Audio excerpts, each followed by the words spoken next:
నా పేరు రఫీ అండి. నేను ఫిలిం డైరెక్టర్ని. అయితే మొన్న గద్దర్ జయంతి నాడు గద్దర్ పేరు మీద నంది జాగలో గద్దర్ అని చెప్పి నంది అవార్డ్స్ ఇద్దామని ముఖ్యమంత్రి గారు ఏదైతే ప్రకటించారో అది చాలా ఆహ్వానదగ్గ విషయము, అభినందనీయం కూడా. కానీ గద్దర్ ఖ్యాతిని మనం గౌరవాన్ని కాపాడుకోవాలంటే ఆ గద్దర్ అవార్డ్ని కొద్దిగా రిస్ట్రిక్ట్ చేయాలి. మొత్తం సమూహానికి మొత్తం కామన్గా చేసేయకూడదు.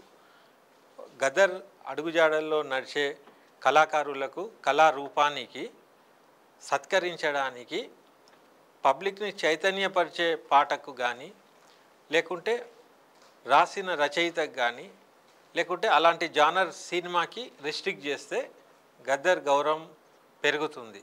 అదే మనం దాన్ని డైల్యూట్ చేసి ప్రతి డిపార్ట్మెంట్కి ప్రతి దానికి మనం గద్దర్ అవార్డ్ అంటే అది సముచితంగా ఉండదనేది నా విశ్వాసం. కాబట్టి ప్రస్తుతం ఏంటంటే అవార్డుల మీద దృష్టి కంటే కూడా ప్రభుత్వాలు ఆల్రెడీ గత ప్రభుత్వం 10 ఏళ్ళు ఒక డికేట్ వేస్ట్ చేసేసింది.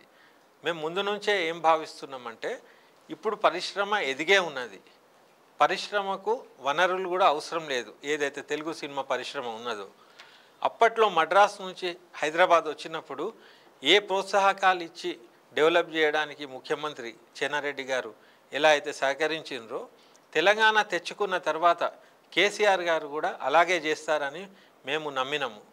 మా సంస్థ ఆధ్వర్యంలో మేము కొన్ని ప్రతిపాదనలు కూడా ఇచ్చినాము, వాళ్ళు మేనిఫెస్టోలో కూడా పెట్టారు. కానీ ఇప్పటివరకు ఏదీ జరగలేదు. కాబట్టి కాలయాపన జరిగింది.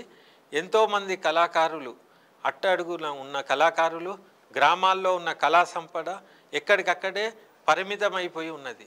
అయితే ముందు నుంచి మేము చెప్పినట్టు ఒక ప్రత్యామ్నాయ సమాంతర Telangana cinema policy, Telangana cinema industry స్థాపిస్తే కింద ఉన్న కళాకారులు, భూమిపుత్రులకు అవకాశాలు దొరికే ఆస్కారం ఉంటుంది. అలాగే నిర్మాణ రంగం వైపు ఇక్కడున్న పారిశ్రామికవేత్తలు నిర్మాణం వైపు రావాలంటే వాళ్ళకు కూడా కొన్ని వర్క్షాప్లు పెట్టించి సినిమా బిజినెస్ గురించి అవగాహన కల్పిస్తే కొన్ని సినిమాలు కూడా నిర్మాణం అవుతాయి.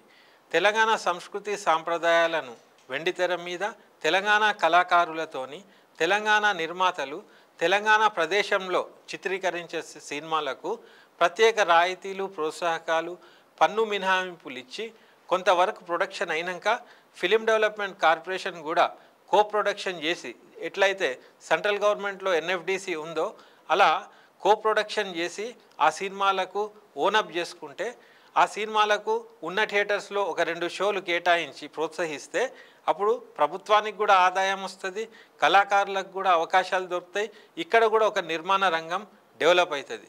కాబట్టి దానికి తక్షణమే ఒక ఇన్స్టిట్యూటు, ఒక స్కిల్ డెవలప్మెంట్ ప్రోగ్రాము, ఒక నిర్మాణ సంస్థకు ఒక చేయూతనిచ్చే ఎఫ్డిసిని మనము ఇమీడియట్గా దాని మీద ఆ సినిమాటోగ్రఫీ మినిస్ట్రీ ఆధ్వర్యంలో ఒకవేళ ఈ చర్యలు తీసుకొని సమాంతర తెలంగాణ సినిమా పరిశ్రమ స్థాపిస్తే అప్పుడు తెలంగాణకు తెలుగు సినిమా పరిశ్రమ ఉంటుంది, ఈ తెలంగాణ సినిమా పరిశ్రమ ఈ రెండు కూడా ప్యారలల్గా ఎదుగుతాయి, ప్రపంచ ఖ్యాతి దొరుకుతుంది.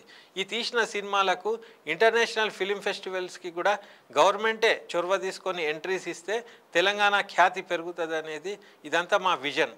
కాబట్టి ప్రభుత్వం ఇమీడియట్గా దీని గురించి ఆలోచన చేసి ఈ నిర్మాణానికి ఎక్కువ ఖర్చు కూడా కాదు, ఇదొక బిజినెస్ స్కీమ్ లాగా గవర్నమెంట్కే ఆదాయం వచ్చే విధానాలు ఎన్నో ఉన్నాయి మాకు. మేము వాటిని కూడా డ్రాఫ్టింగ్ చేసి గవర్నమెంట్కి అప్పచెప్తాము. తక్షణమే దీని గురించి చర్య తీసుకొని అట్టడుగునున్న కళాకారులకు వెండితెరపైకి వచ్చే మార్గాన్ని సుగమం చేస్తే ఈ గవర్నమెంట్కి ఖ్యాతి, గౌరవం ఎల్లకాలం ఉంటుంది అనేది మా సూచన. కాబట్టి ఇప్పుడు వచ్చిన ప్రభుత్వంపై కళాకారులు, సినిమా రంగం అన్నీ కూడా ఎన్నో ఆశలు పెట్టుకొని ఉన్నది. గత ప్రభుత్వం చేస్తుందని అనుకున్నాం, మేనిఫెస్టోలో పెట్టినప్పుడు చాలా గర్వపడ్డాం. ఎన్నడూ పెట్టని ప్రతిపాదనలు సినిమా డిపార్ట్మెంట్, సినిమా శాఖ కూడా మేనిఫెస్టోలో ఉండడం అంటే చాలా గొప్పదని భావించినాం. కానీ తర్వాత ఏమైంది, వట్టి ప్రకటనలకే సరిపోయింది గత ప్రభుత్వం. ఇప్పుడు ఈ ప్రభుత్వం చొరవ తీసుకొని తక్షణమే దీని గురించి పని మొదలు పెడితే కాలయాపన కాకుండా ఒక ప్రత్యామ్నాయ ఇండస్ట్రీ స్థాపితమవుతుంది. ఇక్కడ ఉజ్వలంగా కళా సంపదకు ఒక వైభవం ఏర్పడుతుంది. కాబట్టి మా విజ్ఞప్తి గవర్నమెంట్కి ఏంటంటే, మీరు ఇమీడియట్గా ఒక మీటింగ్ కాల్ఫర్ చేయండి, మా లాంటి వాళ్ళ దగ్గర ఇన్పుట్స్ తీసుకోండి, ఇమీడియట్గా దాన్ని అమలు చేస్తే మేమందరం కూడా మీకు కృతజ్ఞతలుగా మిగిలిపోతాం. Thank you.